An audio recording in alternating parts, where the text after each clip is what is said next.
एक पिता की दर्द भरी कहानी। दोस्तों, ये कहानी बहुत अच्छी है, आप इसे एक बार ज़रूर सुनिएगा। हम हमारी कहानी स्टार्ट करते हैं। एक गांव में एक छोटा सा बच्चा था। उसके पिता तो थे, लेकिन माँ की मृत्यु हो गई थी। पिता सारा दिन काम करता और अपने बेटे को पाल पोस कर बड़ा करता है। वह सारे सुख अपने बेटे को देता है जो एक माँ दे सकती थी। उस पिता ने कभी कुछ नहीं मांगा, सिर्फ इतना ही मांगा कि मेरे बेटे को कोई परेशानी ना हो। दिन बीतते गए, बेटा पढ़ लिख कर अच्छा जॉब भी करने लगा था और वह शहर में रहने लगा है। कुछ दिन बाद वह अपने पिता से मिलने आता है और कहता है, पापा, मुझे कुछ पैसे की ज़रूरत है। मैं चाहता हूँ कि मैं शहर में ही ज़मीन लेकर अपना घर बना लूँ। पिता इस बात को सुनकर बहुत खुश होते हैं। सोचते हैं कि मेरा बेटा है, एक ना एक दिन नाम करेगा। जिंदगी भर की बचाई हुई पूंजी को निकाल कर अपने बेटे को दे देते हैं। बेटा शहर चला जाता है और उन पैसों से अपना घर बना लेता है। पिता इधर इंतजार करता रहता है कि मेरा बेटा फिर से आएगा, एक ना एक दिन तो मेरे पास आएगा ही। जाएगा कहाँ? उसके पास अब कोई नहीं जाता था, क्योंकि ना ही अब उस पिता के पास पैसे थे और ना ही रहने का जगह थी। कुछ दिन बाद बेटा फिर लौट कर आता है और अपने पिता से कहता है, पापा, अब आप दादाजी बनने वाले हैं। पिता को बहुत खुशी होती है। इस बात को सुनकर वह कहते हैं, तू मुझे मेरी बहू और पोते से कब मिलवाएगा? बेटा कहता है, बस पापा, थोड़े दिन और।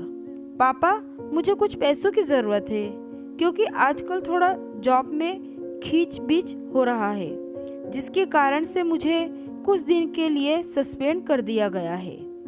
पिता के पास कुछ नहीं रहता है देने के लिए, लेकिन फिर भी कहता है, अच्छा बेटा, तो रुक, मैं अभी आया कुछ पैसों का बंदोबस्त करके।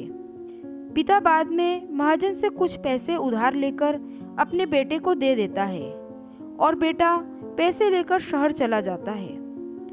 बरसों गुजर जाते हैं। पिता सोचते हैं कि मैं तो अब दादाजी बन गया हूँगा। मेरा बेटा पता नहीं मेरे नाती को लेकर कब आएगा। फिर सोचने लगते हैं, समय नहीं मिलता होगा, इसीलिए मेरा बेटा अभी तक आया नहीं, वरना आया ज़रूर होता। तब एक महाजन 2-3 आदमी को लेकर उस पिता के घर पर आता है और कहता है कि आपके वादे के मुताबिक मैं पूरे 3 महीने बाद आया हूँ अपने पैसे ले जाने। पिता कहते हैं, मेरे पास पैसे नहीं हैं देने के लिए।